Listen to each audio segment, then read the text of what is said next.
दा दिनै जोङो गेजेर जनाय बैसागो फोरबो आफाद हिसाबै जोङो साननैनि हाबाफारिजों जोङो सियालमारि गेलेग्रा फोथाराव साननैनि हाबाफारिजों बैसागो बिदाय फोरबोखौ जों खुंनो आखायाव लादों। दा दिनै बिनिनो गिबि सान हिसाबै जोंहा हाबाफारि जोङो फुंनि फ्रायनो हाबाफारि लानानै जोङो जायगा फोसाबनायनि उनाव जोङो आफादनि फिरफिला बिरहोनाय, आफादनि फिरफिला बिरहोखांनायनि उनाव जोङो जोंनि गाहाय सायनासालि बेखेवनाय हाबाफारि दं। बेयाव जों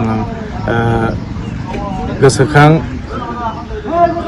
मा नाममोनलाय जोङो मुंख्लं खोरोमदाव जायखौ केनेडि होननानै जों मिथियो बसुमतारी, बिथांनि मुङाव जोङो बे सायनासालिखौ लादों। दा बेयाव बेखेवगिरि हिसाबै जोङो जोंनि गामिनिनो जोंनि ओनसोलनिनो मुस्रि हेमकान्त दैमारि आफादगिरि जनाय जिल्ला JNSMनि दा बिथांखौ जों बेखेवगिरि हिसाबै लाबोदों।